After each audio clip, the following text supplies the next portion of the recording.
Everyone, today Abraham doesn't do so well. When a famine struck the land, Abram went down toward Egypt to live as an immigrant, since the famine in the land was so severe. Just before arriving in Egypt, he said to his wife Sarai, "I know you are a good-looking woman.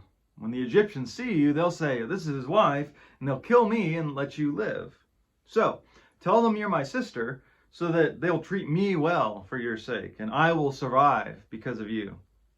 When Abraham entered Egypt, the Egyptians saw how beautiful his wife was. When Pharaoh's princes saw her, they praised her to Pharaoh, and the woman was taken into Pharaoh's household. So, the question through really the rest of Genesis for Abraham's story is, will God keep the promise, and will Abraham remain faithful to it? Now, so far what we've seen, Abraham has been faithful. He's gone, he's listened, but today we get some challenges to that. And the first challenge is a famine. And I can imagine Abraham thinking, hey, what gives, Yahweh? I thought this was supposed to be a good and plentiful land. What's going on here? You know, Genesis itself, the text just kind of treats this as a reality of life. There's no, here's what should have happened. He has to go to Egypt to survive, and so he does. But it's what he does on his way into Egypt that really shows Abraham's lack of faith. Even just the way he talks to his wife as he's coming up with this plan to pretend they're not married, that she's just his sister. He says, right, if you do this, they'll treat me well and I will survive. It all becomes very self-centered. Doesn't really think about her at all. I mean, what do you think actually happens with Sarah here? When it says that she is taking into Pharaoh's household, that implies that she becomes his wife, and that implies sex. And so this has big consequences, but really not for Abraham.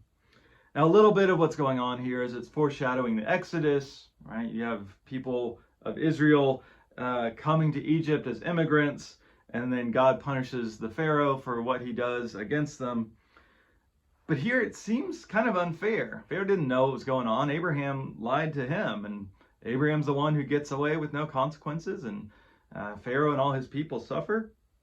I think what we're seeing here is the power of the promise. Abraham is clearly blessed. If you read the rest of the story, he comes out richer than he was before. And so he can be either a blessing or a curse to other people. There's a lot of responsibility on him, and here he doesn't really manage it that well.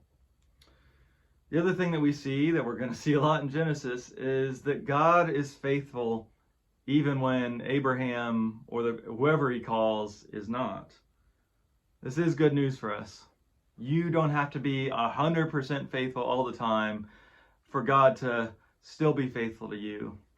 God is bigger than that. God cares. There are consequences when we do things that are not what God wishes, and it can harm other people. But God is not going to give up on us. So, today, you may not have the promise of the patriarchs, but what responsibility is on you? How can you use it to bless others?